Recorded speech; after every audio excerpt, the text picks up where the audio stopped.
Phoebe. Phoebe, yo, you get it. And you remember that episode where she challenges Ross's theory? Okay, there's an episode where she challenges Ross's theory on evolution. And the whole episode, she's just like, you can't think there's slightly something wrong with that or whatever. And at the end, she finally breaks him and she goes, wow, like, I wasn't even sure if I believed what I believed, but you couldn't stand up. It's like that type of chaos I want to start.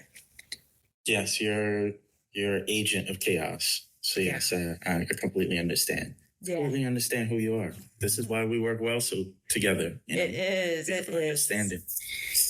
But I guess we'll start with how I always start, of where I know my guests from. When I previously was podcasting, obviously the algorithms work in your favor. Mm-hmm. So every so often I'll come across people's clips or shows or whatever the case is. So I think I randomly came across your show at that time. It was you and you had a female co-host. I don't remember the name of the show. Okay, so my podcast at the time was the Shatona show. And I can't say which female guest I had because I had Sydney, I had, God, please, I'm not going to go through the names. I had a few. It doesn't matter. Yeah, it don't even matter. But yeah, that's essentially how I discovered you at the time. And I was kind of like in a transition period of like, I wanted to still podcast, but I also wanted to do like stuff more behind the scenes. So I was like, let me see like what kind of talent is out there to see, you know, who's doing what or whatever. So came across you. I think we connected via social media per usual. And then I've been on, I guess, 2 iterations of your show. I don't remember, but we'll talk about that later on. But that's essentially how we've met and we've been like connected ever since. Yeah, I love the interaction because basically what I find is like on social media, you have 2 types of people, right? There are the people who just watch. They're the observers. They don't care to speak on anything. They may not ever even like something, but they just watch. They know every move. And I'm pretty sure if you stopped them on the side of the street and say, hey, do you know what I did yesterday? They probably could tell you. Probably. And then there are the people who are like you, who want to interact with people. And I think you are the type of person that makes social media fun. Because in reality, I find that, first of all, I'll be honest, I don't think we're supposed to be connected to this many people all the time. But I've had so many amazing friendships built from social media that when someone is like you and they're outgoing and they're authentic, highlight on the word of authentic, it makes me not want to delete my social media. Yeah, I can see how that is a thing because you kind of like, I guess those interactions kind of like trigger your dopamine of like, this stimulates me and I'm going throughout my day or going throughout my life not knowing what kind of interactions I'm going to have on a daily basis. Like you could kind of guess like with your coworkers, with your family and things of that nature. But like social media is like this really specific sort of dopamine that gets triggered because it could happen at any juncture with a complete stranger. Literally. I mean, I'm trying to think. I think I know a lot of my friends now that I only see on social media now because we live so far away or lives just get busy. But I find myself more and more like dialing back on how much I post or what I'm posting about. Because, you know, I just don't think that you owe everyone everything. I think that part is like lost in what's going on today. But yeah, look at us now. Look at us now. Just living our best life. So I want to start with like a little beginning because it's funny. We've been cool for a certain period of time, but we really don't know much about each other. Like we've rarely had like real personal conversations. We've had like various dialogue on just random stuff, but we never really had like any intricate sort of like deep convos about our own personal lives. So I would like to, you know, start from the beginning from you. Obviously, well, not obviously, but you're originally from Atlanta, if I'm not mistaken. No. See, we're learning something new. Where are you originally from? Okay. I live in Atlanta again, but I'm actually from New Mexico. Like, just so completely different. See, I had no idea. I had no idea. Yeah, so I'm originally from New Mexico. My mother is, I guess it doesn't matter. We don't need to speak about that. I'm originally from New Mexico, and I've lived pretty much a few places all over the states. Like, I've lived in Oklahoma. I lived on a farm. That's when I first learned how to horseback ride. That's probably where my love for animals really came. We lived there for like 8 months. I've lived in Chicago. I've lived in, and this is probably before adulthood. I've lived in South Carolina, Atlanta. I've lived in Kentucky, Louisville for a long time. And then as I became an adult, I was traveling, ended up in New York, which is probably why I even came across your algorithm in the first place. Then moved back to Atlanta, then moved to Italy, and now I'm back in Atlanta because I have family here. Nice. That's a little, yeah, you little Carmen Sandiego over here. You just been everywhere. Listen, I'm a nomad at heart. Like, I genuinely, I think I keep coming back to Atlanta because this is something that we can talk about. I am afraid I'm going to drift far away.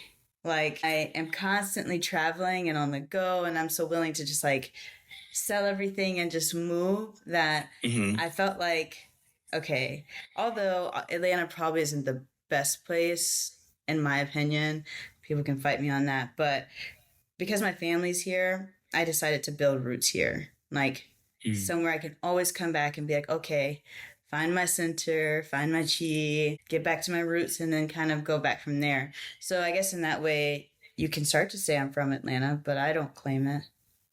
So then what do you actually claim? Whatever the moment is at that time. Interesting. And I think another thing that you mentioned that a thought I've had for a long period of time, you mentioned like you're a nomad at heart. And I feel like, and obviously I ain't do no research. This is all opinion based. Like, I'm just spewing my thoughts. But I feel like we forget that humans are still like animals in some sort of capacity. Like, we're technically a form of animal. Like, we've evolved from monkeys or Homo sapiens, whatever, you know, whatever science expert is listening could have the correct terminology there. But I feel like there are certain instincts that we naturally have. And I feel as though we're at a point, whether you're a millennial or Gen Z, there's like a clash in terms of, do I really want to stay in this location, or the routine of life kind of conflicts with what our spirit is kind of telling us. So that's why like traveling is such like this big thing on social media of like, how do you do it? How often you do it? And, you know, people's experiences and things of that nature. And I think it's because, you know, originally the first versions of humans were moving from location to location. They didn't necessarily stay in a certain place at that time. And I think that's literally in our blood. So it's interesting how, you know, I feel as though there's a portion of how unhappy people could be is because we're like forced to like deal with society and capitalism, and like you have to do these things because you have to maintain your lifestyle, you have to maintain your livelihood, like you mentioned, like building your roots. Like, you can't, I mean, technically you could, but you couldn't necessarily pick up and go and leave at any juncture. And I think that's even been intensified even more with like the pandemic. I know a few people during the pandemic, they picked up and moved. Like, I know somebody who was, you know, she worked in New York. Her office was in New York, but she was living in Puerto Rico. And I know somebody else that was like, she did a cross-country trip across the country during the pandemic. And it's like, I could imagine how those experiences are so stimulating in comparison to, you know, waking up, looking at the same four walls every day, going to the same coffee shop, going to the same locations, and like doing that over and over and over again. And like, oh yeah, you could, you know, you have PTO, you have vacation time, but it's like, you would hope you can maybe squeeze like 3-4 trips out of the year. Yeah. And that's if you're lucky. Yeah. I think that I think some people can learn to be complacent in that lifestyle because the people who do travel, it's such a small portion. There are times when I remember traveling and like, for instance, when I went to Italy, there were times when I met Italians who had like only traveled out of Italy like once or twice to like America. And to them, that was like a lifetime trip because money is different, obviously. And you come here, you're going to spend way more money to me than you would in Italy. But just that experience alone, and just because it's all often this like, oh, Americans don't travel and they don't experience like life the same way. First of all, America is like triple the size of basically any country in Europe. So if I want a vacation and go in the snowy mountains, I can, and I don't have to go to a different country. I could just go on my own. So all the shit talking about that is like, I really wish it would end, because I'm like, please.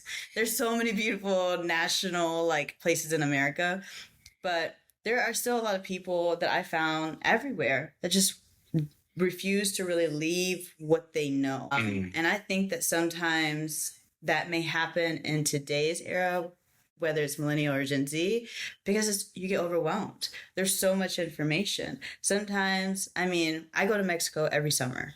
It's something I've done since I was a child. But if you were to just look at the news, if you were to maybe look at social media posts, or remember those people that got like unalived for going to get a BBL or something like that, and it's like, oh, maybe I don't want to go there. Oh, maybe not.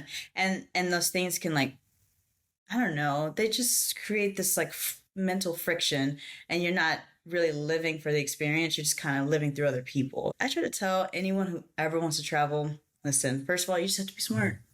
It just has to make sense. If I'm going somewhere I've never been, I'm going to research it. I'm going to see what the locals are like. I'm going to see what language is predominantly there. I'm going to learn a few phrases. I will even watch TikToks in their language, their mannerisms, because for one, I don't want to stick out like a sore thumb. Americans, we do it. No matter what it is, we do it, and I'm very aware of it. But it's just a matter of taking your time, learning things, being open to new experiences, and understand that what you view as rude may not be rude, and maybe what we view as like nice may be rude to someone else. It's just a matter of opening your perspective a little bit. I think that is kind of what's missing in general with a lot that's going on, which I think is a good transition into what you sent me earlier. Oh, how you podcasting my podcast? Like, that's crazy. That's crazy. I'm interviewing you, and you're telling me what we could have segued. No, you got it. I mean, that's not even on the docket yet, and you were already jumping ahead. We'll get to it. I think that's it. You make a lot of great points. I definitely align. I think there's like a byproduct of like just American culture altogether, of like how they use fear to prevent people from doing so many things, whether it's locally or whether it's something like traveling and things of that nature. Like there's so much fear tactics and there's so much propaganda in like almost every aspect to prevent people from doing things that could, change their perspective or actually be beneficial to them. So. Yeah. I mean, and it's so easy. Look at America. We're a melting pot of people's different religions, cultures, like backgrounds. You even have people within the same background who still think differently, and you can find your niche anywhere. So you really can find someone who can tailor to what you need. And I think that amount of division is so dangerous. But I don't have the solution, so I'm not going to go into it. I'm the same way. I just be out here yapping. I got no answers for nothing. Yeah. I wish y'all the best of luck. I ain't got answers. Y'all the best of luck. Yeah. I'm good. I don't know what y'all talking about, but like I'm good. Mm-hmm. So I wish y'all the best of luck. So since you wanted to be the conductor here, I will transition. My bad. I've already mentioned meeting essentially through, the podcasting space and community per se. But why do you feel, and I know you told me of one situation and I won't mention it unless you want to mention it, but there's been a couple times that you've attempted to, have your own show and like do this on a consistent basis, but for whatever reason, it hasn't necessarily worked out for you. Or maybe you don't look at it in that same way. The same way I was saying earlier about like, I tell my therapist, the universe works in my favor. So maybe you look at it as like, I did it for whenever I did it, and I ended it for whatever reason I ended it. So, talk a little bit about what's your perspective with you and the shows that you've tried to, put out there. So I kind of, like I said, we are living like just opposite lives at this point. Like we're just going in a circle, because I also am now taking such a background step in like the producing part, the editing part, the social media part of like what's working, what's not working. But a major part of why I haven't gotten to the podcast space is because I don't find a lot of the conversations fun anymore. And you're the first podcast I've agreed to do in a long time. Like, I'm not joking. I'm always the exception. Always the exception. Because there are people who've reached out like, oh, come. And to me, it's even weirder when people say, oh my God, I loved when you did the Shatona show. It was fun. But then they say, oh, can you talk about like relationships? What is your theory on this? And I gotta tell you, it's dead. The topic is done live. Like, it's stop. And I don't want to hear about it. I don't care to hear from people who are not qualified. And on top of that, if I wanted to speak to someone qualified, I'd go talk to a therapist. I'd go talk to an actual relationship coach. Maybe, I don't know. But I'm damn sure not talking to a bunch of people who are miserable on the internet. If you're telling me that you run a podcast and you talk about relationships, I think less of you. I'm judgy. Fair. I'm judging. Fair. I just feel like there's so many other beautiful things you could be talking about. I prefer to make people laugh. That's like my one thing I hope to bring to everyone's life. I found disinterested, disconnected. And then I felt like, okay, maybe this is not the path I'm supposed to go. Maybe this was a stepping stone to another direction. So I started working on different creative projects. I started even tampering with putting out little contents, little testers of things that I'm able to do to kind of like show like, maybe this is what I'm working on. Maybe this is what I'm working on. But I do have a project that I'm keeping very low. And I decided to really dive in. I mean, to the point where I was taking classes for certain aspects of it, to the point where I was finding books and I was talking to people. That's one thing that I found I really enjoy is being the student again. Being the student of something new and trying it out and like testing all these new theories and then watching how other people do it. Because I don't really think that anything anyone ever does is super original. Like, you can have a thought and you can make it, but everyone steals something from someone, and it's not a bad thing. It's more of like, oh, wow, that trick might work here, that might work there. And I've been dabbling, and now I'm the watcher. Now I'm the observer.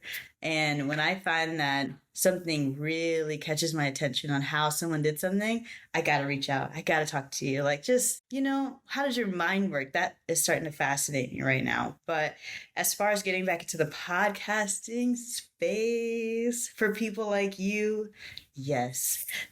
For just the sake of giving my thoughts to everyone, I don't think that's probably going to ever happen again.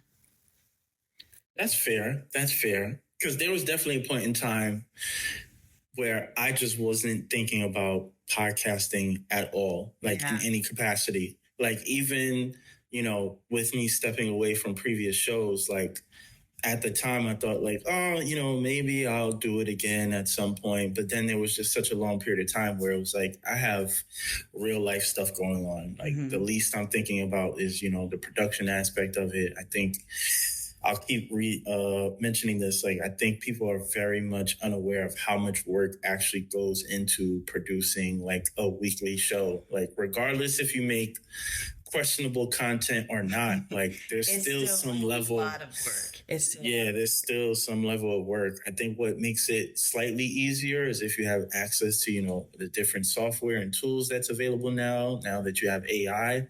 But still, like, if you care about it, like, it's still going to require some level of work. And I think to your point of like not wanting to have certain conversations or discuss certain topics, I was like, if I was to ever come back, it would only be in a format where I'm interviewing people. Like, I've reached a point where I don't care enough to give my opinion on everything. Yeah. There's been plenty of times, even from a social media perspective, there's been plenty of times I may see something that may stimulate me. I may react to it. I'll start typing up a response and then I'll just delete it and just move on with my life. Because it's like, I don't care enough to put this out into the ecosystem. Yeah.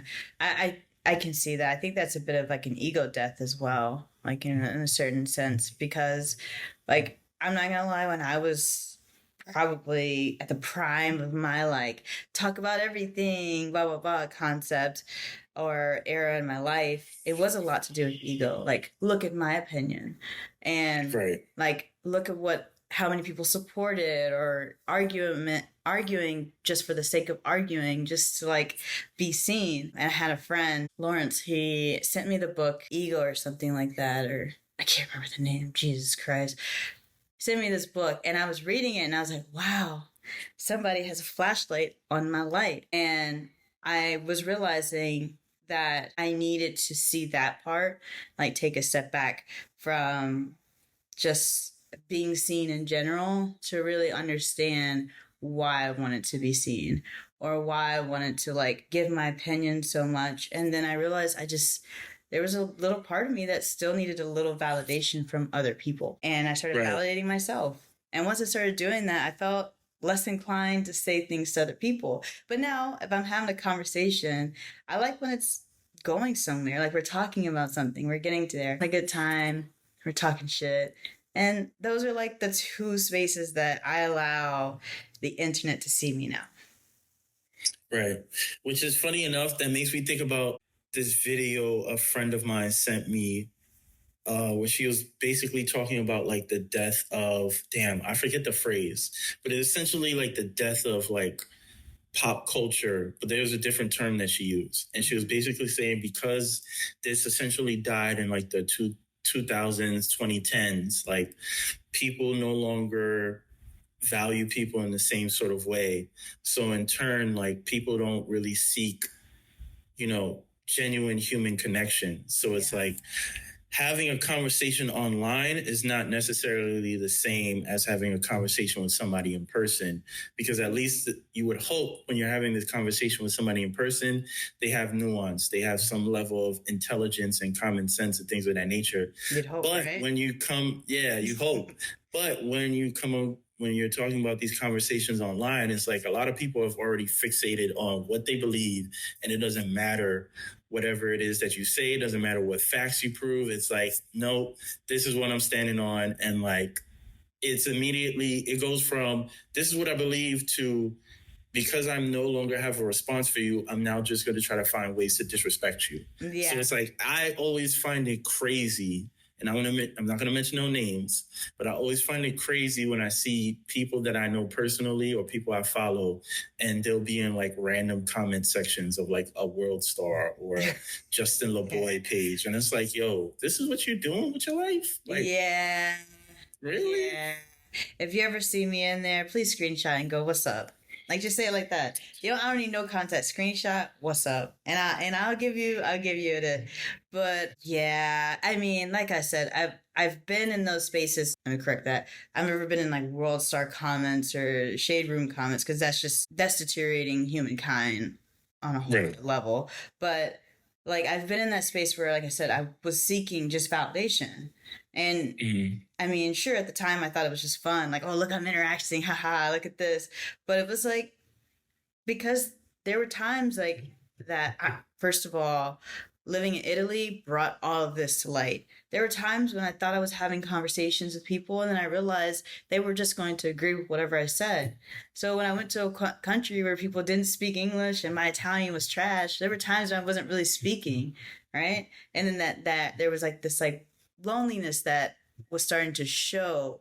And I realized I have a million friends, but a handful of them are the ones that I can have this deep conversation with in person, that I can sit with.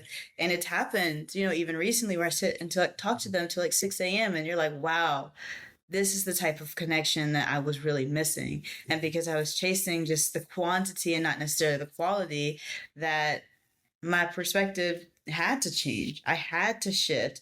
Okay, what's important? And I think when you start to do that, you draw these like boundaries, the nonsense that nothing I say to you is going to change your mind. You're not even going to be open to thinking about it. Right. All right, fine. You don't believe me. You don't want to talk about it. You don't even have a discussion. We don't talk. All 6 months later, what's up? What's up? Hey, what's up? All right, have a good day. Bye. I'm good for that. Like now I'm like, if you see me out in public and you just like show me that you're just a brick wall, I don't even want to talk to you anymore. It's not fun. It's not exciting. Yeah. Nobody's ever to catch me arguing with strangers online. That's not like arguing with strangers online. Like you got to think those people sitting in front of their computers, or on their phone, arguing with you, ignoring their family. Sir, man, don't you have a wife and kids? Don't you have a husband? Don't you have a dog? Don't you got to walk? Yeah, I refuse. Like, nobody's going to put on your tombstone, you won this argument on the Shade Root's comments back in 2000. And like, that's not happening. No. So, but you've mentioned it numerous times. You see how I've transitioned? You see how I transition on my show? Right, you're the host. That's why you're the host. Really? I didn't know. I was unaware. That I was the host. I mean, apparently. It seems like I could take it, but... That's not going to happen.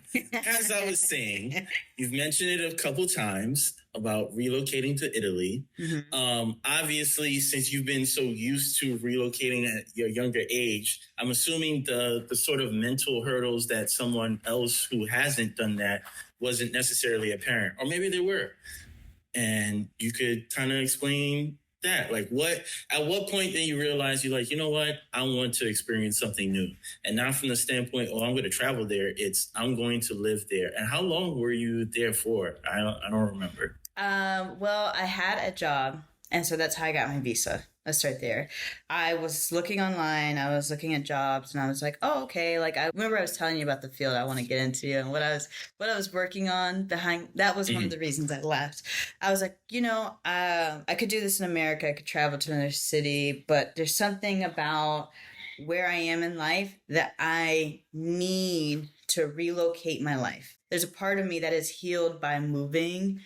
And I needed to get out of the environment I was and completely dive into someone else's culture, someone else's perspective. I needed that. And so I was like, I wanted to originally go to Paris. This is so crazy. I really originally wanted to go to Paris. And I started looking for jobs, looking for places to live. The jobs were terrible. Europeans get paid drastically less than we do. So that was a bit of like, hey, you're expecting to make what you make here. Calm down. Yeah, that's not happening. Relax. Yeah, that's all. Calm down. Yeah, so I ended up finding a job in Italy. Italy was like one of those last minute places. I had dreamed of vacationing there. Yeah, cool, But I got set up. I lived with a family there, which was really nice. But the hurdles that you speak of, like, oh my God, I don't speak the language. Oh my God, I'm going to be so far away from home. They do happen. Because when I lived in New York, it's a 2-hour flight back to Atlanta, maybe less. When I go to New Mexico, it's going to take me about 5-6 hours to get there, but I can get there. When I flew to Italy, that's a 11 to 12 hour flight, depending where you fly from. And, you wake up, you're still on the plane, you go back to sleep, and again, when there's an emergency, who do you call? Who, like, you know what I mean? You're in a different time zone. You're in a different country. Phone calls aren't free. And that was life-changing. Because I'd always had such an immediate access to everyone, regardless of where I went, because I feel like I make family and friends everywhere. Mm-hmm. And this place was completely isolating until I was ready. Until I was ready to come out of my shell. I'm not a shy person, But you could imagine how I felt when you're like, everyone's, buongiorno, como stai? And you're just like, hi, how are you? I'm American, you know? And yeah, that's definitely going to be a culture shock. yeah, so you're like, and then you're used to like the American breakfast, and there's like this moment that hits me every time, no matter where I go. The first month when I move somewhere, there's this homesick feeling that starts to creep in, and I can't explain the sadness that you feel because you're just like, damn, I just want to give somebody I know and love just a hug. And you have FaceTime and you're like, hey, how you doing? They're like, oh, Shatona's 3 a.m. I gotta go. And I'm like, okay. But eventually I made some really good friends. Oh my God, I did not expect that. There are people that I genuinely could not even imagine my life without now. And just that short amount of time that I was there, they made an effort to call me, and they made an effort to say, let's go to cafes. I learned how to live a life of not go, go, go. So that was the biggest shock for me, right? Because I've been used to the hustle mentality. Let's go, let's get this money, we gotta wake up. I hate this job, but we gotta get it. You know, like I saw this meme today. It was that alien from American Dad. He's sitting outside smoking a cigarette. He's like, I guess I gotta get this bread. And I was like, that's me in America. But for the first time, we went out to lunch, and I kid you not, it was my first like lunch at this job, and we're sitting there. An hour goes by, nobody's moving. Everyone's still sipping a drink. We've had a couple appetizers. Everyone's like, oh, let's order some food. We order some food.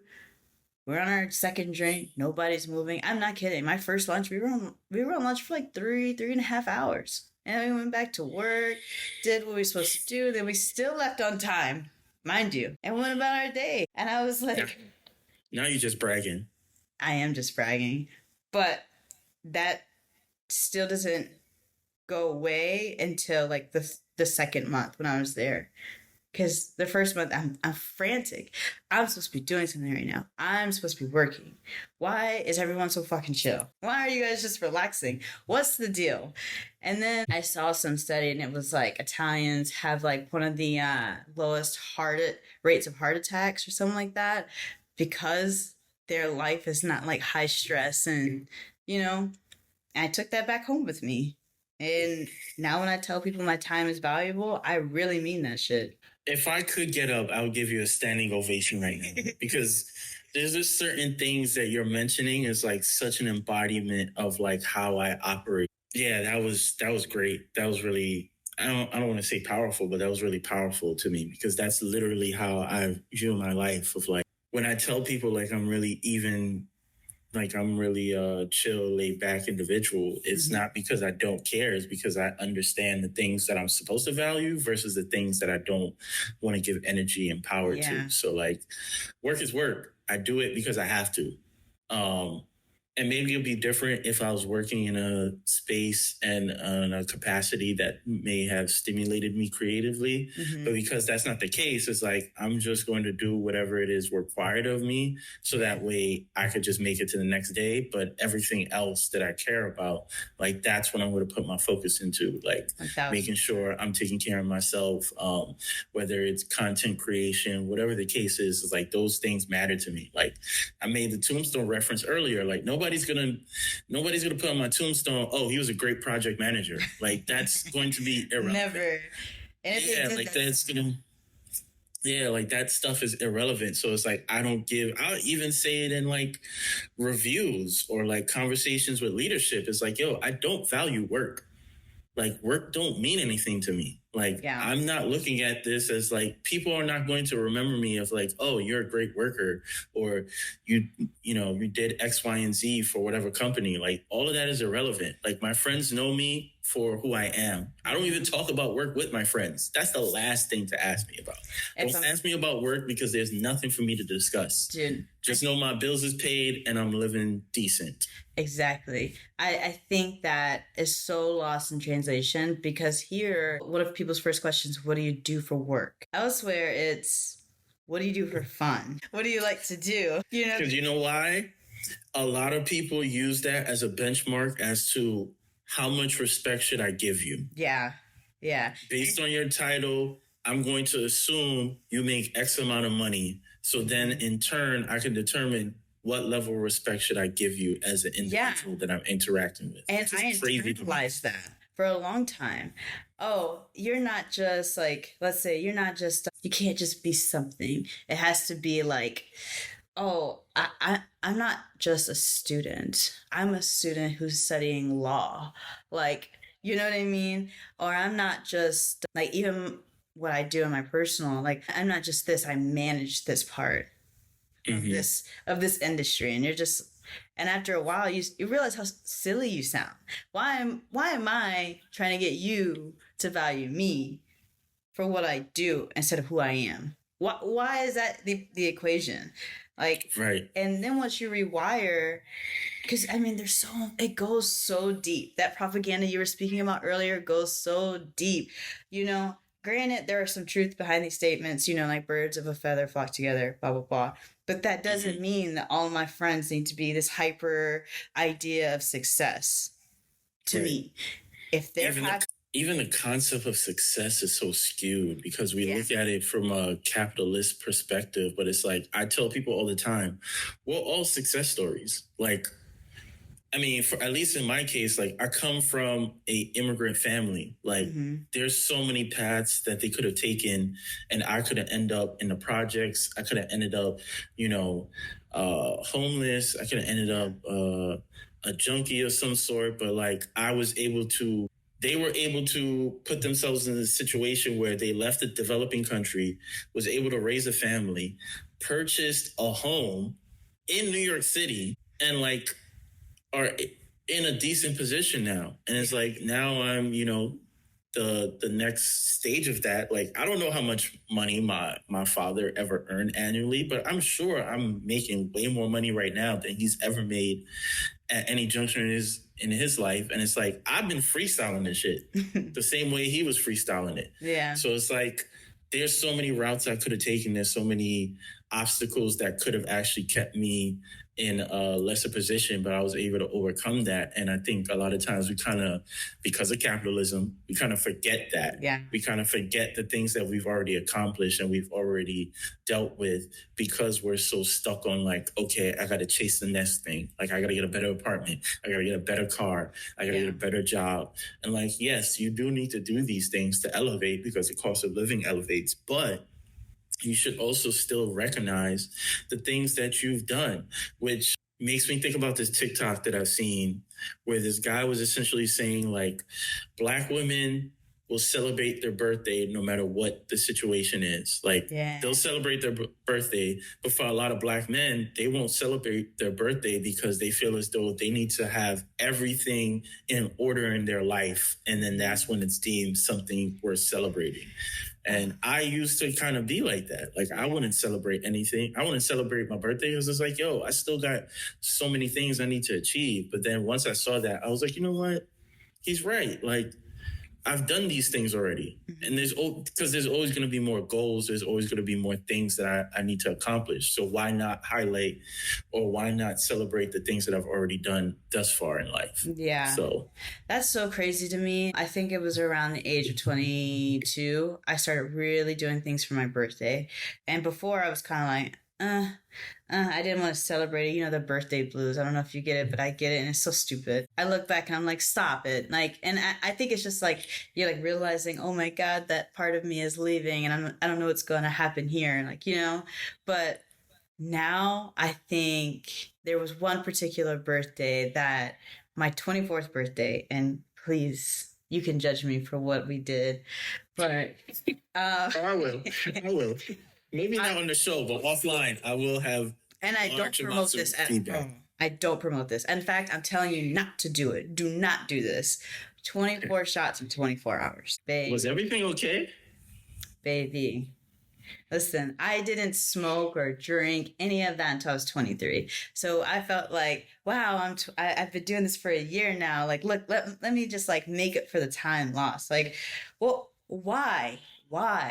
And anyways, I had been drinking all day. I had started at midnight, took a couple naps in between, went to brunch, took a nap, woke up, and then my friends, we had planned a dinner. right? And then they planned a surprise birthday party when I came home. And I was already intoxicated, and the videos are just wild. I'll send them to you one day. When you're feeling bad, just let me know, and I'll make your day. And it was the first time I ever blacked out. And I gotta say, like I said, not promoting this at all. Don't do this. Don't do it. Don't do it. Love yourself. You can get alcohol poisoning. It's bad. Warning label. Bonk, bonk, bonk. I'm warning you. But anyways, it was one of those moments, besides the drinking, where I realized my life is worth celebrating.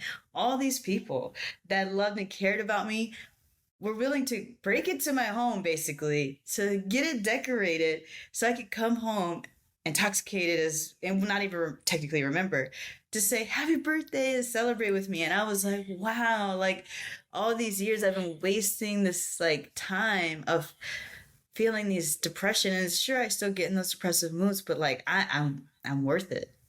And that felt really good. And I value those people to this day. Like they're my ride or dies. But you have to celebrate your birthday. You have to. Yes, I agree. I give you a round of applause. Look at us. Round of applause. Well, yeah, we doing things. We doing things. Kind of got off track, but let's get back. Let's get back here. So going back to you relocating and living in Italy, did you have any preconceived notions prior to going there, and then how did that change once you actually were there? And you brought it up before, right before we started recording, I sent you a video of a TikTok. Like I have a travel blogger friend who, I don't know if she specifically had a bad situation in Italy. I feel like she did. Mm-hmm. But in general, whether it's that TikTok, that travel blogger friend, I have seen, Black people specifically mention like going to Italy and like dealing with the racism over there and things of that nature. So yeah, talk a little bit about whether you had any preconceived notions prior to going there and like how that may have changed, how some of them actually came to fruition, like, give the people some insight. All right. So I want to start this conversation off intelligent way before I go off and talk about some of the things I thought. One of them is colorism is real. Okay. My experience as a Black woman in Italy may not be the same experience as someone who is darker skinned than me. I am aware of that. So I saw all of those TikToks. You know what I mean? You're going to move there. Like I said, I always do my research. And I did find that women who were darker skinned or maybe had certain type of features were treated differently. When I've seen those people have those interactions, you know what I mean? Like you could just tell they were visibly uncomfortable with regardless of what was going on. And, I didn't know how to speak about it before. Right. Because I started posting TikToks of my own about where I've traveled, how I lived in Italy. And I would get these messages like, wow, you were Black and you lived there. That's like the dream. And you didn't feel like you were like being shunned. No, I didn't actually feel that way. A lot of the times, yes, people realize I was Black.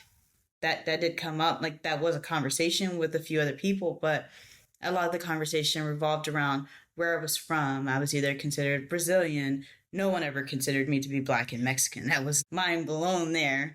But a lot of like Italian men there, a lot of them are married to like Black women. So there's this danger zone of being fetishized while you're there. You know what I mean? Right. And there's also there's also things that I was necessarily shocked about. My experience, again, like I said, I'm very aware of how colorism works, but my experience was above my expectations. I expected to go there. People would be nice, but they would not really care that I existed. And I had so many people who were very helpful. I even had people come up to me asking me questions, and I didn't feel unwelcome most of the time. There were 2 scenarios where I absolutely felt crushed because it was like blatant like disrespect. You know what I mean? So I actually lived in a town called Ojata. Ojata is like it's like a gated community of like the wealthier people. Remember I told you I lived with a family? And so I guess I didn't really live in like a bad area necessarily, but I was traveling within that like region and I wanted to get my nails done. And I went to Paris and they gave me these like gel extensions. I was so excited about them because I hadn't had it in America. So I knew I needed to get it done in Italy before I came back. I was on my way back. It was towards the end of my time there. And I went to a nail salon and there's like maybe 7 nail techs there at the time. And 2 of them speak English. And the one girl in front, she's like, hey, how can I help you? And I said, oh, I just want to fill in my nails, get it shaved down a little bit. And she goes, what do you have, acrylic or gel? And I said, oh, it's gel, And she goes, we have one tech who can work with gel. And I said, oh, perfect. I'm struggling to find someone. And she shows me, and the girl looks at me like this and says something in Italian. My best translation is, I'm not doing that. That's my best translation of what she said. And I'm trying to catch it because I've been there long enough to start picking up the words. And I was just like, I kept saying cosa, which is like what? Like what? And she's just like, the girl goes, oh, she's not able to do your nails because she's really busy right now. There's no one in this nail shop. I'm not joking. When I say I went in like the middle of the day, there's no one there. So I'm like, oh, wow. Like, I started laughing because I'm like, this is so crazy. So I get out and I'm just like, I start laughing and the girl's like talking and she's like saying something to me. And I was like, basta, but whatever, like enough, whatever. I don't care. Like, it doesn't matter. I start walking and get in my car and I drive off. And then I went back to my family and they're asking me, oh, Shatona, like your nail appointment's over, blah, blah. And I burst into tears. I had never felt that like rush of emotion. I was like, she wouldn't do my nails. And they were like, why are you crying? Why are you upset? And I was just like, I don't know. I had never felt like so like discarded in a way that I was like, wow, like I experienced it. So I guess that moment right there was like back to reality. Like, no matter what, there are still some people out here who will just see you as Black, and those people don't see Black people as people. I don't know why that is. It's obviously that long history of like blah, blah, blah. But like, you're not in some country where the internet is not accessible, where Beyonce isn't one of the largest stars in the fucking world. Like, you absolutely chose to discriminate against me for something so stupid like my nails. Mm-hmm. And that's okay. You know what I mean? Like, I laughed it off at the time because I refused to let anybody see me like angry. But when I went home and cried, I was like, wow, that was like me experiencing something that honestly, I can't remember if I've ever really experienced that before. Yeah, I can imagine how jarring that is, especially since, I mean, I don't know all of your history, so I don't know if you've experienced anything like that in the States, but I can imagine how jarring that is. That reminds me of, it's not necessarily related, but like, close in terms of like racism of like, I remember at one of my previous jobs, this had to be at least like 8 to 10 years ago. I used to work an overnight shift at like a retail store. And I remember, mind you, this is the Upper West Side. People with money, your face already confirms, what's going on. So this is overnight. This is probably, and I think I just started my day too. So it's probably like 9, 10 p.m. Lady comes in, needs help with something. I go over there to help her. She was using like a copy machine or something. And then she was like, oh, like I need to make a copy of like my debit or credit card. And I'm like, well, in order to use the machine, you need a debit or credit card. You can't scan it and then also pay for the machine at the same time. Yeah. And so this is literally right after Obama's first election, when he first got into office. And so I tell her this, and then she was like, oh, she's a white woman. She's like, oh, y'all been acting up ever since he became president. And I'm like, so So because Obama is president, this is why I'm telling you, you have to pay for the machine. You like, what are we talking? Like, yeah. Like, what are we talking about here? But it's like ignorance don't discriminate. Like, it don't matter who you are, like whatever the case is. If you want to be ignorant, you want to be, prejudiced against a certain group of people, like you're gonna do it. You're gonna do it. Yeah, it's just who they are to their core, and have never been one of those people that have wanted to change how people believe. If you think I'm scum of the earth, stand on business. Stand on business, because you never know. You just never know when it's the other way around. And I find it funny that I would hear things like, when I went to America, they weren't really nice about my accent, or, things like that. And it's like, you treat a group of people like they don't belong here. Mm-hmm. We still have this weird concept that you own the world. Like, I don't subscribe to that. I don't think that anyone owns anything realistically. Like, and so I'm like, you're literally treating a group of people when they come here like scum of the earth. And then you go to a country, or you tell me you've been to Atlanta, or don't know why, but a lot of people have gone to Philly. And you tell me, that was strange to me. I had met a lot of Italians that had been to Philly, and I was so confused. But you tell me you go to these areas and you say, it makes sense. Rocky, which I don't know if that's racist. I was like, it couldn't be for the bell. I mean, what? I don't understand. I couldn't understand. But you go there and you say, oh, like, they were not really nice about my accent. Well, you don't like them. You don't like us. So, like, whatever. I just, like I said, I saw those TikToks, and I didn't have that fear that it would happen to me. And then when it did, I wasn't necessarily shocked. I was overwhelmed with emotion that I had actually experienced it at the end of my trip. You know what I mean? Like, it's like being love bombed. Oh, everything's great. You're getting great service. People are feeding you. People are welcoming you to their homes. And then they're like, you know what? F you. And you're like, whoa, right. whoa. Where's the love? Yeah. Where the f did that come from, Right, and so when I saw those videos, I don't lie to anyone. I say, it's just like being in America. Some places, they're really going to want your money. They're really going to want to talk to you. They're really going to have a good time. Or they're not going to care. But certain things I wish people would understand is learn mannerisms. People will stare at you.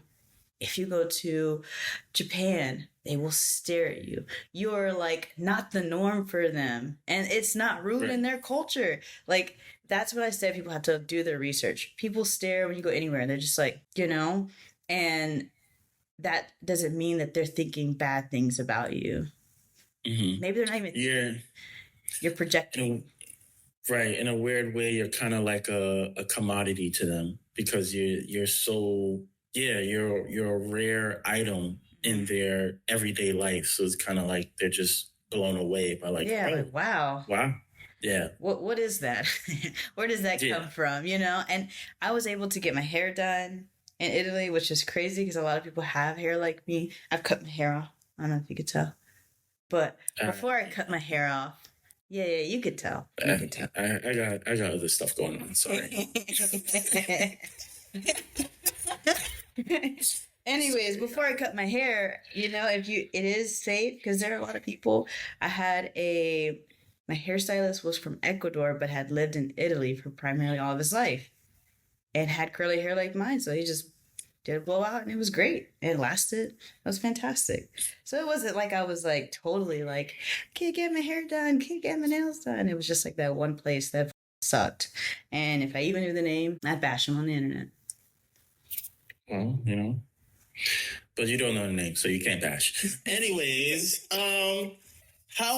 obviously when you're moving to somewhere else, and it doesn't even matter if you're moving to another country, we do it even in the States. When you go somewhere, if you're originally from New York and you move to Atlanta, you start mimicking your environment and things of that nature. So obviously the food, the language, but how acclimated did you become to Italy and its culture? Like, did it reach the point where you was out here stepping on grapes, making your own wine? Like, how embedded were you? So the family I was with, they invited me to their hometown, which is at the middle of Italy. I need to like write names down. I'm so terrible about this, but it's in the middle of Italy. It took us forever to drive through the mountains to get there. It was beautiful. Like, it's unbelievable, right?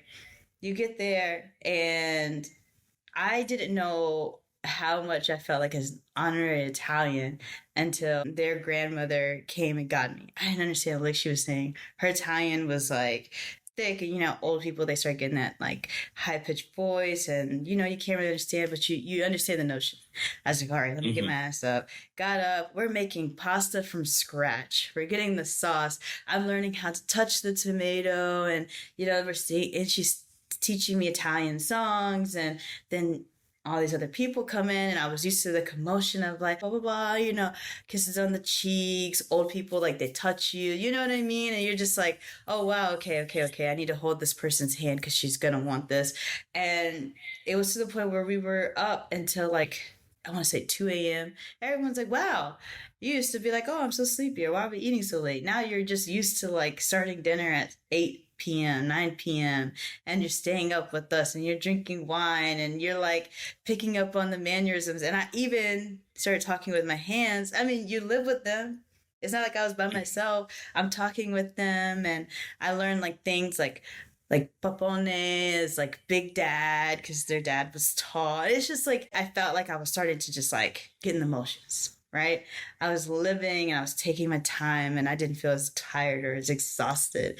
And that was like, I'm in there. Like, I would yeah, because you mentioned like how much you love to learn. So I think it kind of makes sense. So you're like submerging yourself in like I was this riding culture in so many bikes facets. in the country. Like, you know how you ride a bike in New York? Imagine that, but you just like vibing through Rome, just riding a bike, just going about your day. And here you are, and other Italians who are riding their bikes or their mopeds, and no one's thinking twice about you. But then you see, like, you can tell the difference between me and someone who's a tourist, and they're looking down, they're trying to find their like GPS of where am I going. They're turning down roads that aren't supposed to turn down. They're like, it's cobblestone. You learn to wear the right shoes, and you go out to the clubs, what to expect. And the Italian men, they got one up on American men when they like, don't pay for anything, Bella, I got you. And I'm like, okay. Here we go. I was gonna ask, but I was like, let me not get into her business. Yeah, like, had a great dating life. Had a great. Excuse me. Let me find out. We need to make like an uncut version of this. No, we don't need to make an uncut. We just need to know that I experienced a summer romance that I felt like, wow, I only saw this in movies. Interesting. Yeah. Interesting. So I took that love, put that back into myself once we were done. And I feel like when that comes, I'll be ready. I'll be able to bring a new love to whomever is my next partner in life. Okay. This is some good stuff, This is exactly why I reached out. I was like, I'm having her on the pod because she be knowing. Hopefully I remember this question for later. But also, you've done a great job. So many of the questions that I wanted to ask, you just naturally just answered out of nowhere because you're good at what you do. Maybe I'll convince you to come back. Maybe you and I have a show. Maybe we just we'll talk offline. Yeah, we'll talk about that. We'll talk offline. The more the merrier. The more the merrier. And I think you kind of brought this up again because you always have this itch. Do you have any plans currently to relocate again? If so, where? And could you ever see yourself relocating outside of the States permanently? Because I know, and maybe this is just people like I think this might be like people reacting to social media and like so much negativity is pushed out there. And it seems like so many things are happening in America in general, which to a certain extent, like they've always been happening, but now it's just more in your face. So I have seen people talk about like, hey, at some point you might want to consider like maybe getting Canadian citizenship or maybe getting citizenship elsewhere. And like, you know, America, especially with how they interact in foreign countries, like who knows, like God forbid, you know, something may happen in America again. So it's like, have you considered, you know, relocating again, where you would go, and ever the thought of possibly relocating permanently and just never coming back? Okay. I'm gonna start. I know that was a lot. I know it's a lot. I'm gonna start with an unpopular thing to say. I love my country. Okay. I'm proud to be an American. I think that when you are a true patriot, and this is where I won't get too political with you, but when you're a true patriot, you can love your country and criticize them in the same breath. You can love your country and be useful in the same breath. Something that I try to do every election year is educate people who follow me on who their local politicians are, because those are the people who make those decisions. You know how I get with politics. Talk about it, I feel it, but do I? Yeah, I mean, I talked about it a lot on my podcast before. I talked about it with you. I told you, you know, Shatona 2020 something, and you. Well, yeah, you said you wanted to be like president or something. I was like, I don't know. Yeah, I don't know if you're getting my vote. Yeah, I can't trust convince you. I'll do something and not convince you. That's for sure. Probably not gonna happen. But go on. Listen. I may not be the face of this country. I may never be president, but I'll tell you something. I'm going to do something, and you'll just have to see. That's all I'm going to say. But anyways, I start by saying I love my country because for me to permanently move would mean that I would give up my citizenship here. And some of the greatest people, some of the greatest things have come out of this country, as well as some of the most horrendous things. Yeah, you can say America is out here bombing other countries or funding that, but a lot of people don't even do anything about it. So you sit there, you complain, but you don't even know who you're voting for, or you don't vote, or you don't even interact with your community. So I don't think that I would leave the country permanently. If I were to leave the country permanently, I would have to be in love with someone who couldn't be here, and I would definitely choose love over everything. That's just unreasonable to sit here and be like, well, I love my country, I can't leave it. Like, no, I'm gonna be in love, I'll be happy. If I have to leave, I will leave to be with that person. And then if I were to go anywhere, I probably would go to Mexico because it's already a place of home for me. A lot of family there. And maybe I could possibly see myself even going back to Italy. I never thought that would be a thought before moving in Italy, but I could definitely see myself going back just because of the lifestyle, the friendships that I built, the connection I have to that country. I feel like I could die there happily, have a good time, but I still have so much more of the world to see. I do have a place I'm working on. Again, tight lips. Just know I'm going to South America. So, and then after that is Africa. So, okay. I gotta make my way to things the in motion. land. Yeah. There's things in motion.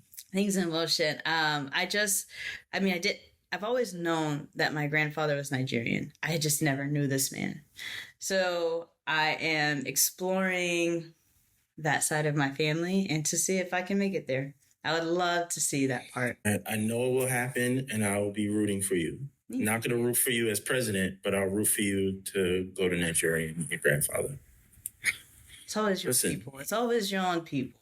You already know how this relationship works, so I don't know why you're surprised. I don't know why you're surprised. Like, let's just cut it out. Cut it out. Before we move on to something else, there's something that just popped into my head. Mm-hmm.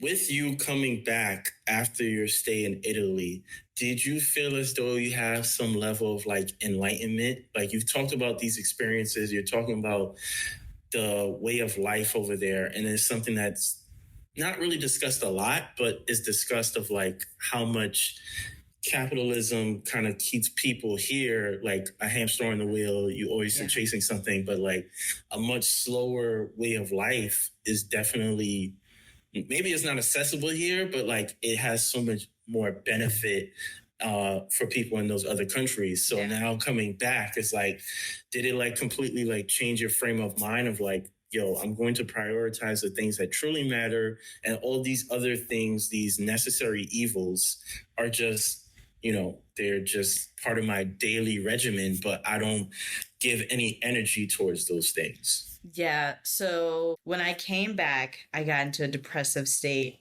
real bad because I was instantly back into that like go after living for 4.5 months of just like my life had dialed down, and I had done this thing where I was prioritizing my peace, and that came at like a great cost, because when I came back, I still had a huge circle of friends. And don't get me wrong, there are people that may not be as close to me now as they were before I left. That doesn't mean I love them any less. It just means that right now in this part of our lives, we just aren't on the same wavelength. And that caused me a bit of friction because for a long time I was a bit of a people pleaser, and my people pleasing doesn't come to everyone seeing me like Shatona's so nice. It comes in like the sense of like I've got to be great. I gotta like be a great example. I've got to be that model person for people to look up to, or to maybe for my younger brothers because I have so many of them. But when I came back, that enlightenment that I experienced was I'm enough. And I had to have that experience of like, I'm enough here too. Because I had that in Italy. Like, you know what I mean? Like, I had that like glow. And I came back and I got depressed because I was like, why am I back in this position where those questions come up? Well, what are you doing? Do you still have a job? Do you still do this? Like, it became like, more, do you still make sense to be profitable in my life? Do you still make sense that you bring some value? And it's like the value I'm bringing is me. Like regardless of my job, regardless of my title, it's me. And I battled with that. And then once I realized, hey, listen, who are you fighting? Who are you really fighting to be? If this is who you are, then just be it, okay? So then, I wake up at my time I want to wake up. I work my job. I mean, let me not act like that.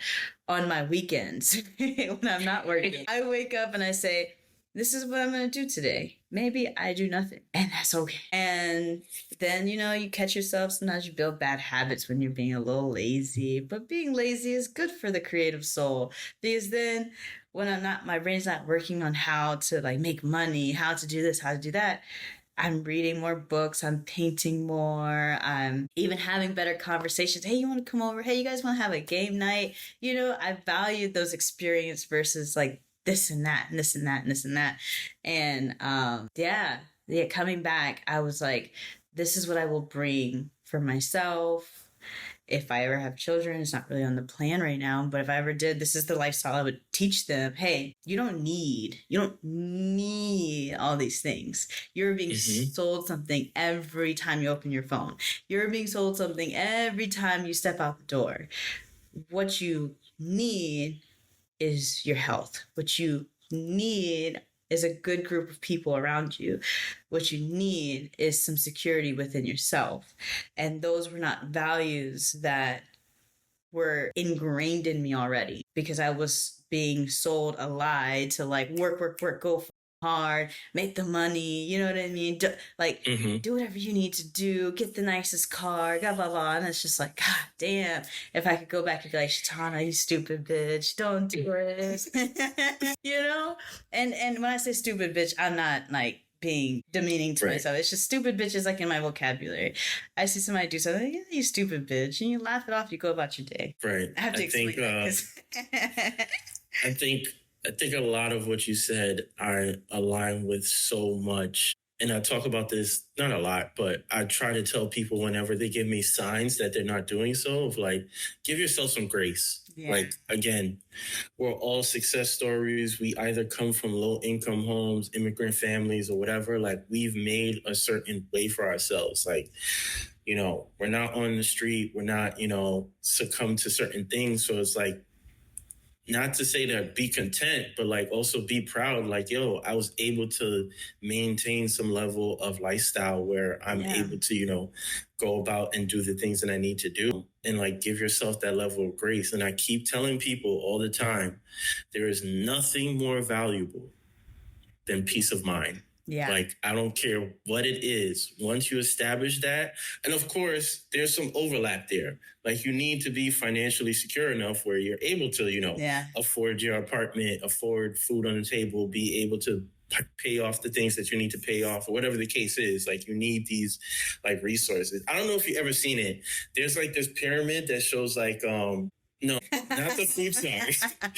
Not the food chart, but it's essentially like a pyramid of like happiness. So it's like the bare minimum is like not the resources that you need. So like shelter, water, you know, food or whatever. And like as you climb up on the pyramid, then you start to, there's other things that become of more value or have more impact. So it's like if you are able to gain a majority of the things in each of those levels, like you'll establish that peace of mind, and like everything else, you just kind of like look at it from a standpoint of like, that's not, it doesn't hold any value because it doesn't necessarily impact my day-to-day life. So another thing I always say is like, I try not to allow external things to impact me in that regard. And the standpoint of like, yes, things happen, we get frustrated. But at the same time, it's like, I'm not going to harp on stuff. Like, yeah, there may be an interaction at work that may piss me off, or I may not like certain things with friends, or I may not like, you know, a train running late or whatever the case is. But this is such a small component to my whole existence. And then also, like, we don't know how long we'll be here. Like, life expectancy for Black men is like 72. Like, technically, I got like a good 30 plus years left. So it's like, I'd rather be happy in my last 30 plus years versus, you know, nitpicking on the different things. So let me ask you something. Do you feel like you always had that discipline to have that mindset? That's a good question. I would say yes and no. I would say I have it in like certain aspects, but never, I didn't have the awareness to identify it. Like if I was to go back in time and like interview myself at like 10 and 15 years ago, maybe I may have similar thoughts, but I may not be able to articulate it because I wasn't able to identify it, because I wasn't in that sort of mental space to like really understand myself. Like I always tell people, I didn't really understand what life really meant for me until like 28. So if we're talking about, okay, at 18, you know, you're going to college, that's essentially a decade that I'm just pouring energy and living aimlessly. So it's like, yeah, it takes some time to like have experiences, to go through things. And it's a process that never ends. Like 37-year-old me is not the same as 35-year-old me. 35-year-old me is not the same as 30-year-old me. So it's definitely been there in certain elements, but it's also something that I've had to like develop over time to create that sort of foundation there. Great. I'm great. Everything's stupendous. Mm-hmm. Lovely, lovely, lovely, lovely. All right. Well, I typically do not ask guests what they would like to discuss. But I was like, you know what? Let me be nice. I was like, what are the things that you want to talk about? And I forgot what was the other thing. There was like, well, obviously we're going to discuss 2 topics, but there was something else that you brought up, and I was like, yeah, we're not talking about that. Anyways, you see the shade? Anyways, you wanted to discuss like your word of the year, which funny enough, kind of like has been my word of the year for like the last 2 to 3 years, which is discipline. So like, what is it that you want to talk about when it comes to discipline? So discipline became like my word of the year when I had realized there was something I had been trying to accomplish for years that I had just been throwing off because there's so many excuses.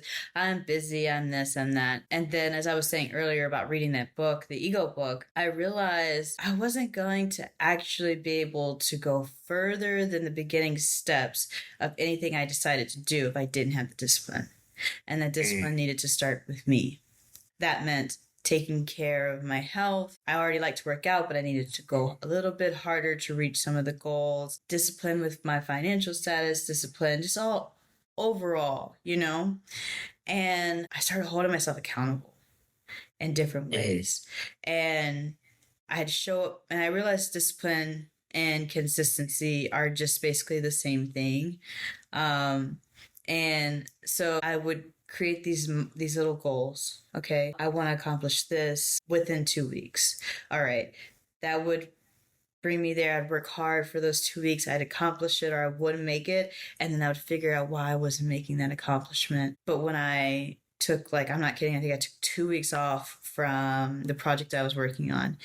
And to tell you that I felt physically sick from not doing what I wanted to, that I felt like was against the discipline that I had been practicing, I was so disappointed in myself. And that to me was like, that was something that I had not felt in a long time.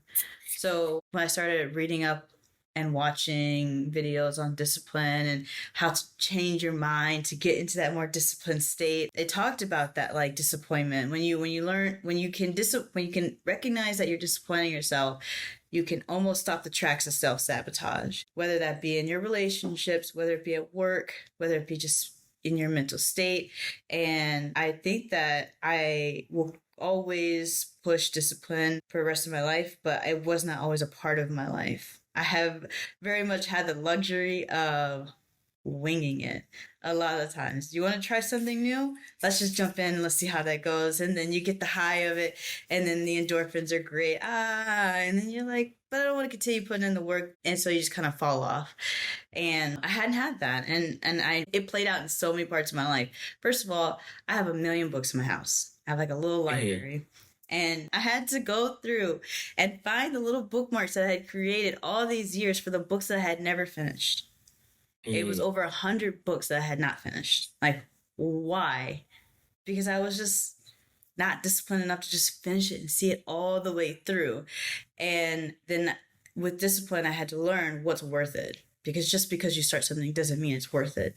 Okay, I don't actually care about this product. I don't actually care about this project. I don't actually, like, I wanted to do it for whatever reason because it felt like it was supposed to be done, or I felt like I could contribute something. And discipline helped me ask the right questions. Is it worth it? Is it something I actually care about? Am I doing this for the right reasons? Okay, why am I self-sabotaging? Am I scared of what's next because I haven't allowed myself to go further in this consistency program that I've created for myself? Am I afraid that I'll lose people along the way because I am being disciplined? That right there. Like I said, I used to be a people pleaser. So if, like, I had to downplay a little bit, I would do it. Crazy thing to do. You know, your friends are all having a bad day, but you're great. Oh, I mean, my day's okay. You know, it started off with little things like that. Because you don't want to seem like the person who's like, yeah, I just got a raise. You know, I just, like, paid off my car, paid off a credit card. And everyone's like, wow, I'm in such a financial shit. And then with discipline, I don't need to downplay where I'm at. Because, like you said, you need to be proud of yourself where you've come. You need to be proud of that success. And then maybe you need to change your circle. So discipline played a really crucial role. And that's why I asked you, how did discipline play for that mindset? Because when I got depressed, I realized, like, I had been so peaceful. And here I am back in this, like, hole of a mentality that I'm trying to add up to people who, quite frankly, may not even care, you know? Right. So it's just it's like discipline threw me for a loop. No, I think that's really profound, thinking about it, of, like, having that discipline and how it, you know, that level of accountability is, in a weird way, it's so freeing, even though it's, like, technically pressure, but it's so freeing because, like, when you accomplish the things that you're supposed to be doing, it's like, damn, it's like, it's a clear example of, like, that's a small win. Yeah. Sometimes we focus so much on, like, the bigger victories that we don't recognize that the small wins can also be, like, very beneficial as well. Yeah. And so, yeah, I definitely had to do that as well in terms of discipline, when in a lot of the same facets of, like, trying to take care of myself, trying to, you know, be more financially secure, or, you know, maybe I'll skip out on these sneakers, or maybe I won't buy this. Like, these things don't really matter in the grand scheme. And in the long run, it's always going to be better for you, because it's like you have a clear example of like, okay, because I've done all this work, now when something else in life approaches, like, I'm able to tackle that so easily because I've did all of that work previously, and like now I'm in a better position for it. And like you mentioned, like a lot of times when you have that sort of like growth and progression, sometimes it means that there are certain people that just aren't going to be on the journey with you. Yeah. And so you essentially outgrow them, which is unfortunate, because a lot of times it's not that these people did anything to you specifically or directly, but it's like, okay, your ceiling or the things that you want to do is on this path or this level, and I'm on a completely different scope and different frame of mind. And so it's like, you're not a bad person, we just don't align anymore. Yeah, that definitely was, it's a hard pill to swallow for people, for both ends, you know, because no matter, and there's something I would tell everyone: just because you outgrow them, if they don't get the message, you don't have to keep explaining it. They will eventually, you know.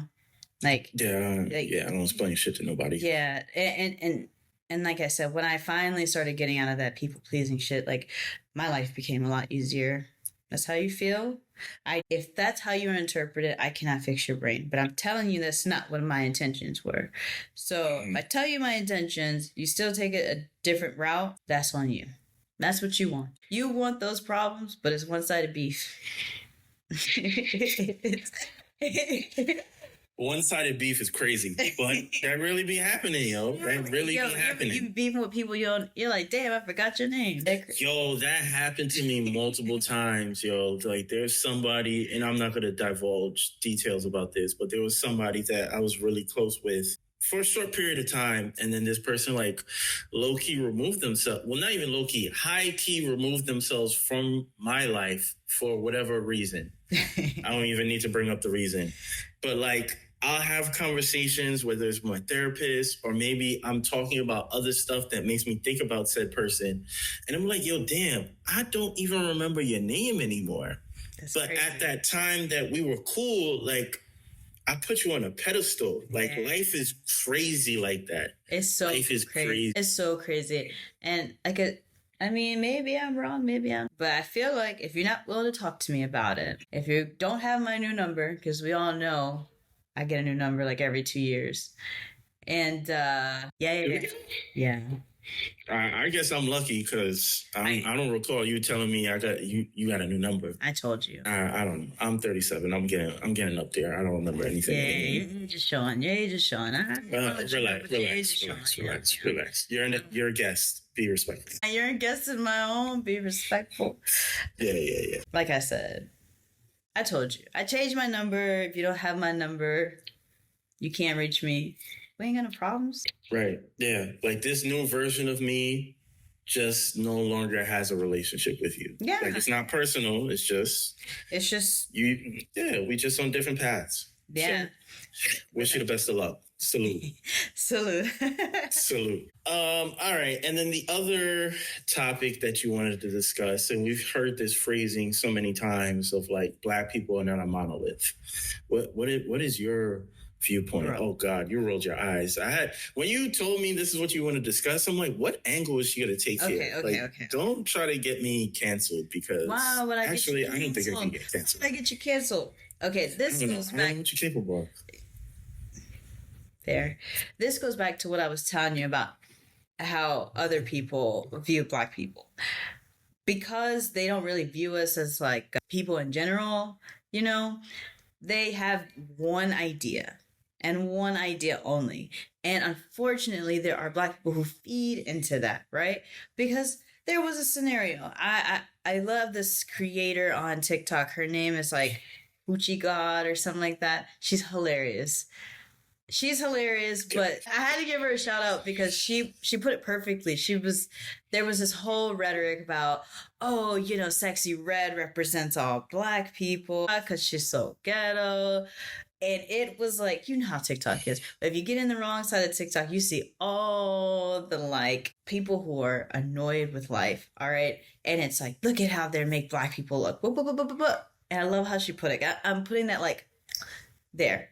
You cannot say that one person defines everyone because, first of all, we're all individuals. And no matter how much they love to say that we're all the same, we're really not. And that's not even shitting on Sexy Red, right? Because she's hilarious. You see her in interviews, she's nonsense. Her music is fun. Maybe not what I would listen to all the time, but I say things like, you know, you like my voice, it turn you on. But that's on a random Monday, like today, I might say that. But the idea is, like she was saying, is first of all, who are you trying to prove that you're not to? Who are these said people that you need to impress to sit there and bash a woman about what she's doing in her life? And then to say, all Black people act like this, or I don't want this to be a representation of Black people. I hate that narrative. We're not all the same. I don't understand why as Black people we even feed into that, right? Because like, are we not just excellent people in general? Like some of the greatest music, art, everything comes from Black people. And it's just like, Jesus Christ, where are we missing the pieces that we just come off as just like, I never subscribe to that. And you know what's even more frustrating is if I have this conversation with people, my conversation gets devalued because I'm technically biracial. That's layered. That's very layered. It's layered. I would again, I'm not no expert, but my assumption is that obviously it stems from oppression. A lot of things stem from oppression. And I think the solution to that sort of mentality is like being open-minded. And if you're being open-minded, then you're able to like do the work. So like, okay, maybe you're somebody who's sheltered or whatever, or you didn't grow up in a certain environment. We're taking Sexy Red as the example that you mentioned. If you don't grow up in a similar environment as her, then maybe that imagery will like turn you off to a certain facet. But then if you are open-minded and you do the work, it's like, okay, how could somebody like this be in this position, or whatever imagery or whatever messaging that she puts out there in her music, like how could somebody derive from that?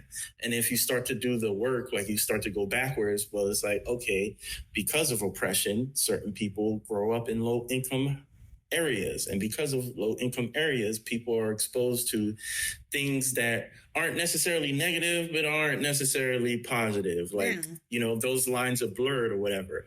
And then when you talk about technology, you talk about exposure and things of that nature, then it's like, okay, I can understand why somebody is now at this point. And again, she's probably like what, 22, 23? It's like, I was a dumbass at 22, 23. Like, I just told you what I did at 24.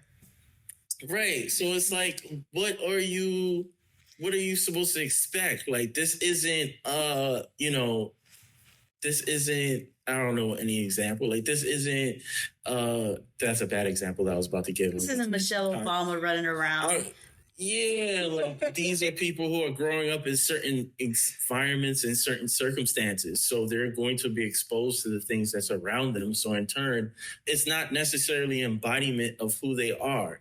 This is essentially, we're all byproducts of learned behavior. Again, if you have an open mind, you'll understand that. So it's like, there's so very few things. Well, let me not say that. In general, I don't allow a lot of things to offend me or feel like, oh, this is a bad representation, because it's like, I could understand nuance and understand like how someone could get into that position, which is funny because like, these are the kind of conversations that I have with my mom. Like, when we talk about those baby boomers, like there's certain things that they'll say and it's like, yo, what are you talking about? And that's a conversation within itself of like how much as an adult you have to adult the adults. the generation before us and before us, like, yeah, it's like, it's so much work. When they say things like that, I get it. because that's how they like were raised. Oh, like we gotta put on this like almost like mask in order to be accepted, right? I can get that because that's how my grandma explained it because she used to say things like that, like, "Why are you being so loud? We're out in public. You don't want them to think like we're like those types of people." And I didn't. First of all, I've always been a problem child, so you couldn't really tell me to just be like, I could never imagine. I know. And but anyways, I was just like, what am I being quiet for? What am I being shunned for? And like I just was like, I'm not sitting here. Sure. But anyways, what I was trying to get to is I understand why their generation thinks like that. I get frustrated when people with an hour age range go, don't act like that. They're a bad look on us, blah, blah, blah. And it's like, shut up. Yeah, but you can make the same argument for them. It's like they're byproducts of learned behavior. So that's why they still operate like that. Even though we all have access to the same resources technically, because we all have access to the internet, if you don't go out and seek it, and if you don't go out and apply it, then it's all meaningless. So I could see why certain people will have certain stances. Like me and a friend of mine, she's a little bit older than me, we'll have like these very elongated discussions because she'll have like certain viewpoints that I don't necessarily agree with. Yeah. And I'll be like, I'm not saying that you're wrong, but I'm saying like, look at it from a different perspective. Like be a little bit more open. I'm not saying that. And the thing is, I'm not saying you have to be a willing participant. I'm saying you have to understand that there's differences out there in the world. Yeah. So like you said, the idea of Black people not being a monolith, like there's so many layers to who we are as human beings. Of course, there's going to be layers to who we are as a culture.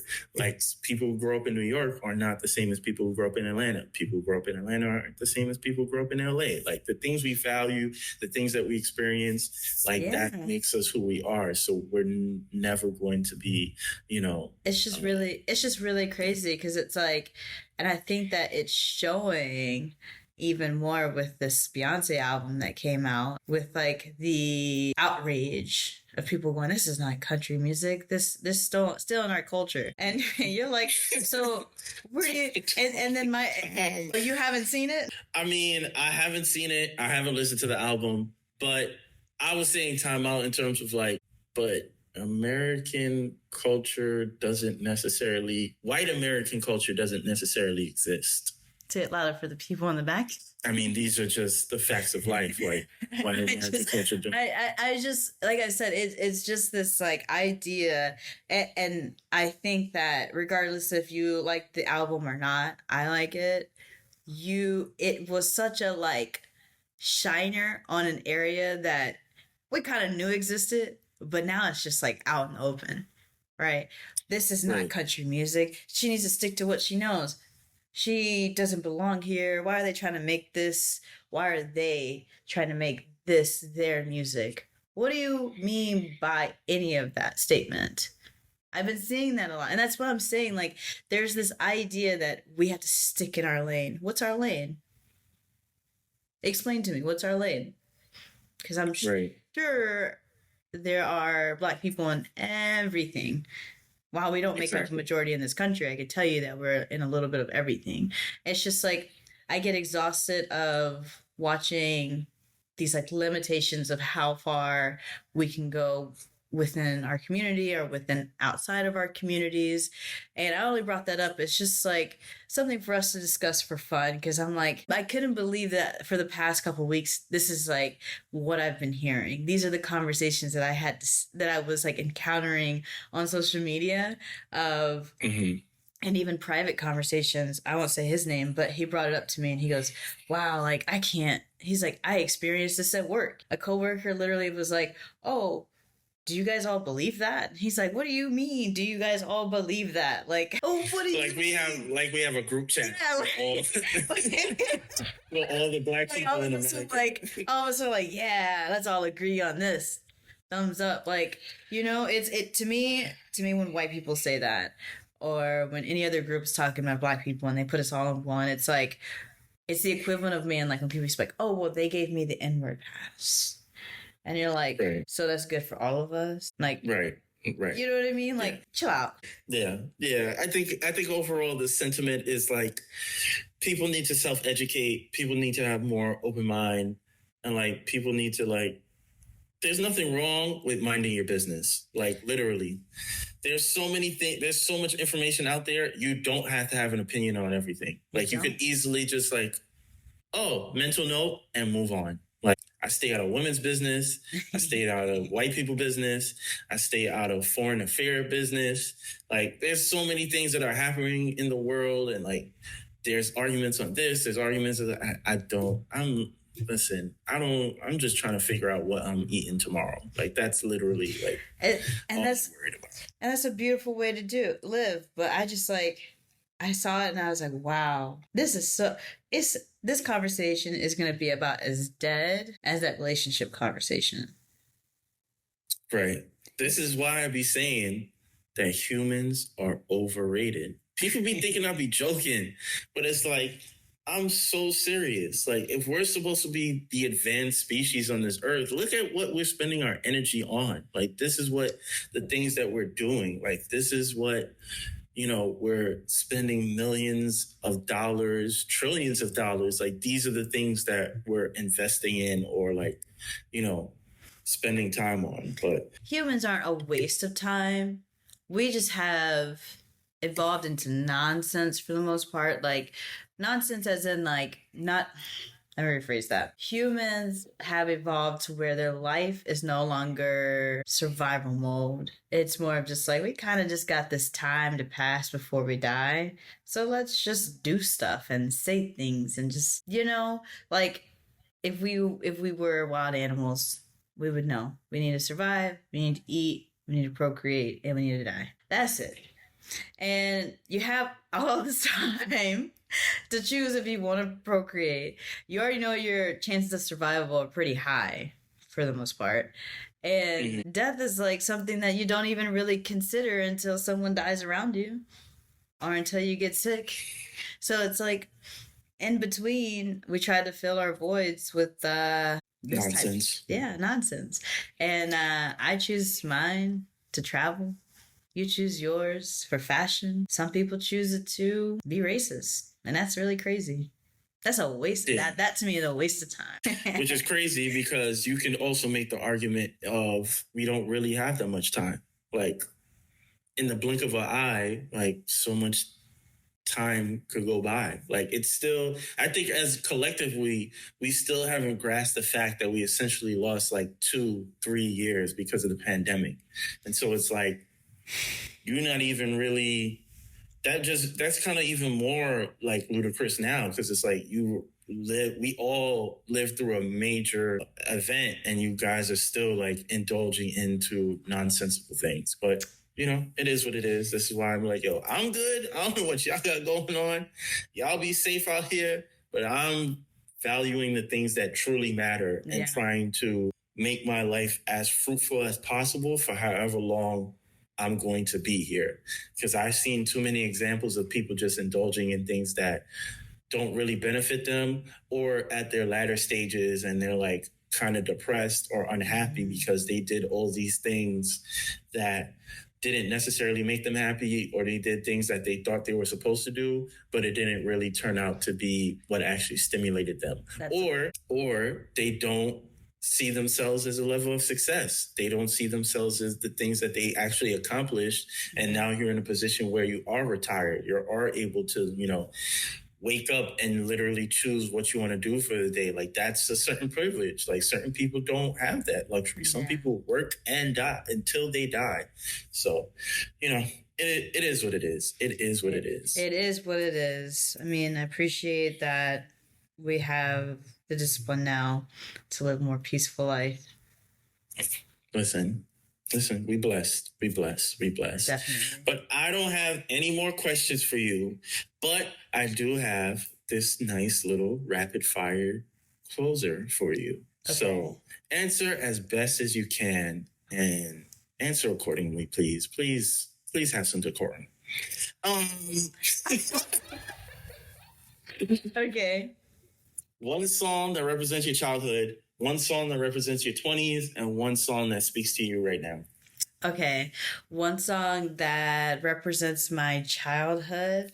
Oh, excuse me. Let's try that. Let's try that again.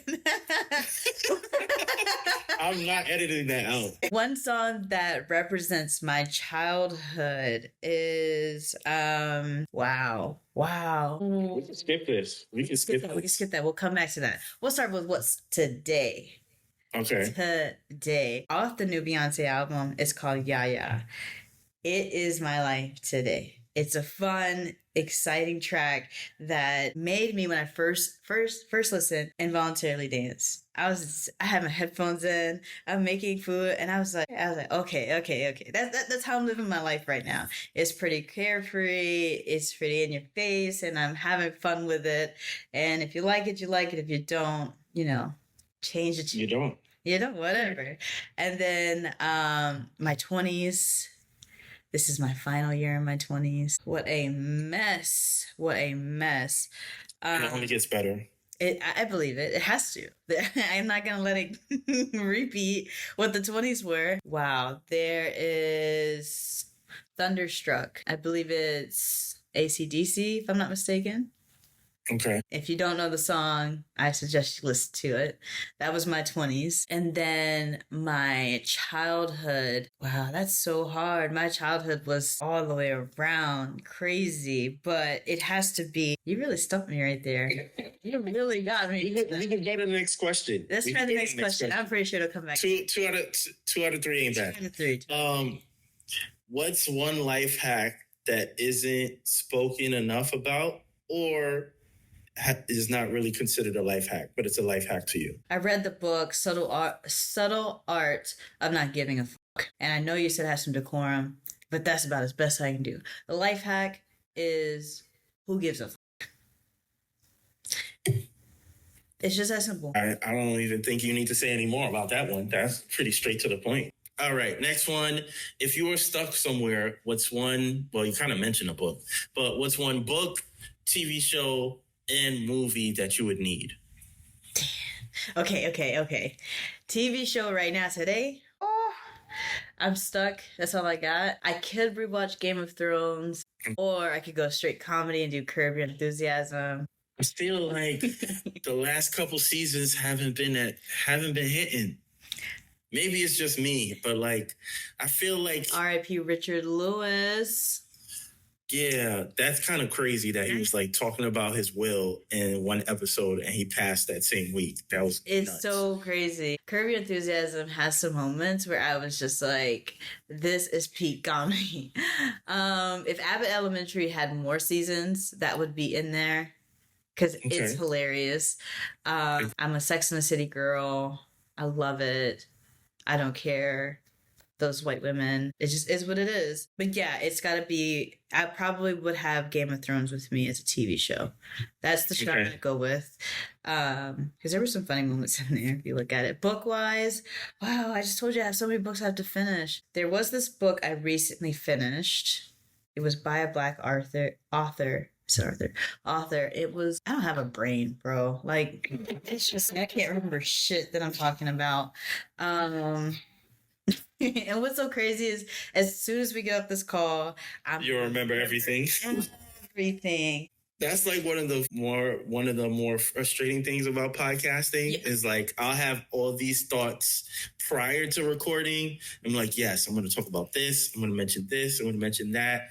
You do the recording, you forget like 60% of it. And then as soon as you're done, you're thinking about the episode. I'm like, okay, I got to edit this. I got to remove that. And then I'm like, oh, damn, I was supposed to say this. I was supposed to say that. It's like, that's what I'm saying. Okay. So, okay. I'll change your question a little bit to benefit me in this situation. I'm Shatona. I'm going to do what I want to do. Just get over it.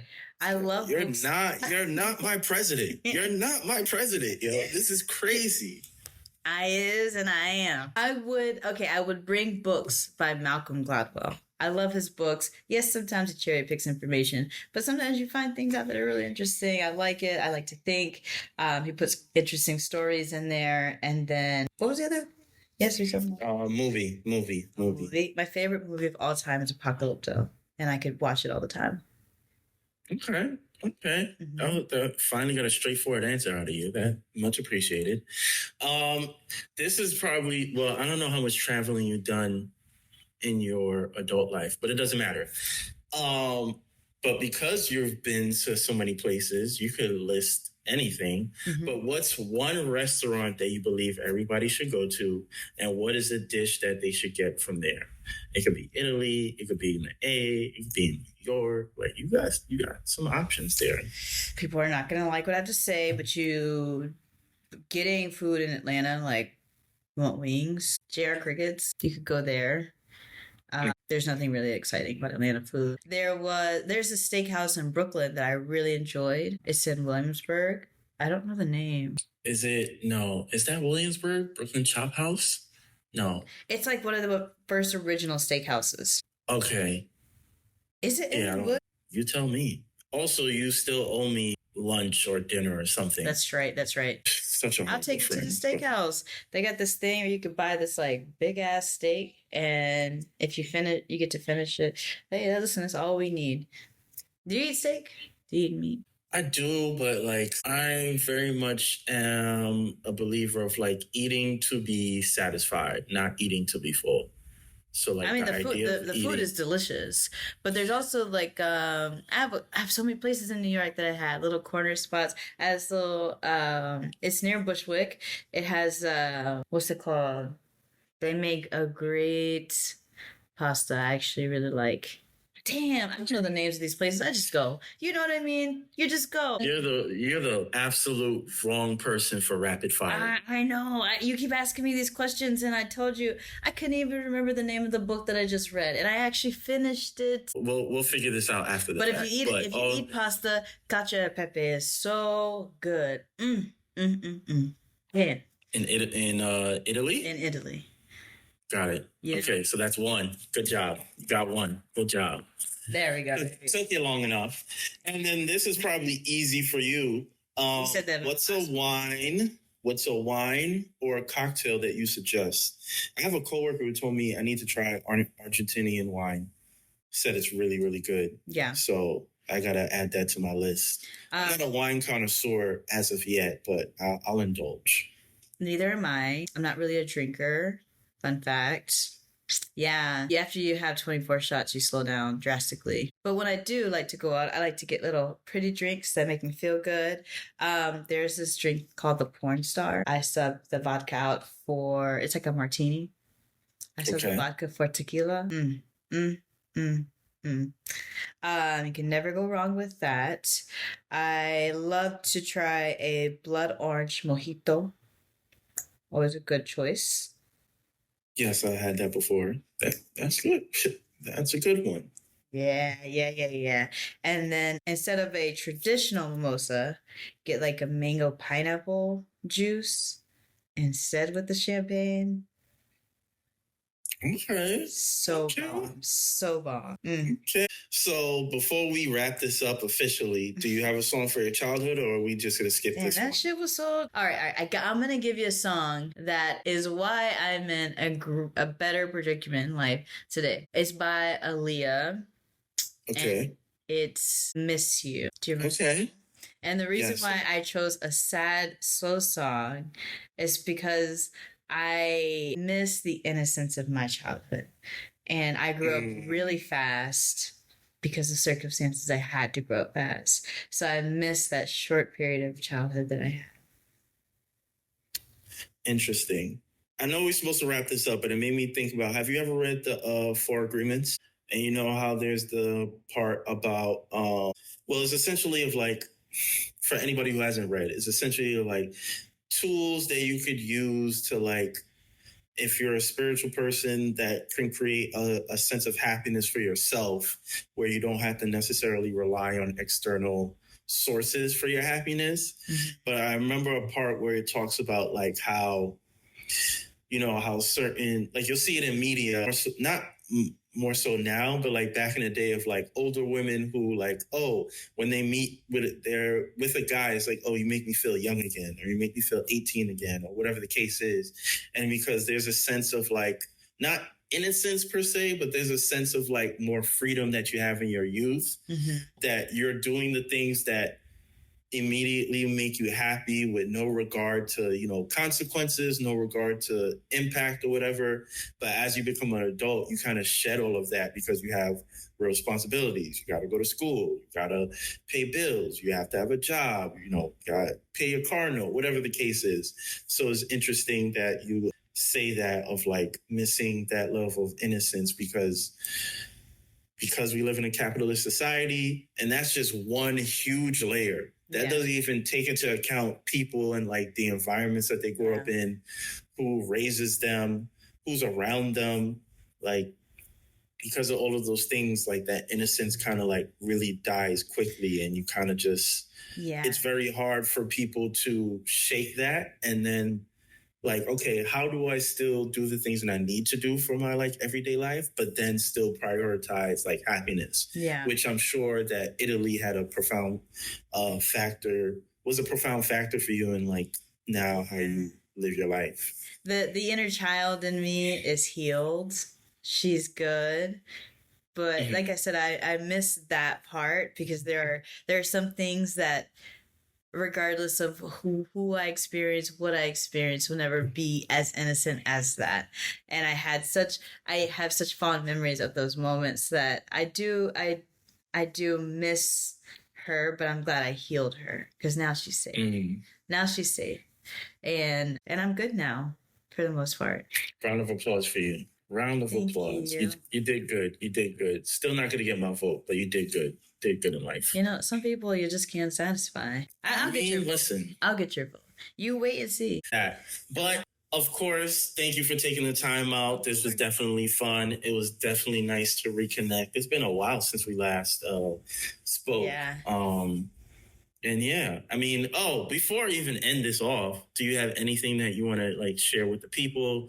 Whether it's I know you kind of like tight-lip about projects that you're working on, but like anything else that you want to just share for anybody listening? For anyone listening, I would like to share that life doesn't have to be that hard. If it's complicated, it's typically not worth it. And by complicated, I mean like you just can't get to a solution. Just let that shit go. That's it. That's it. That's what I wanted to share. I think that's the perfect way to send this off. So yes, thank you again for taking the time out. It was lovely. I'm not going to let you off the hook about owing me lunch, dinner, whatever.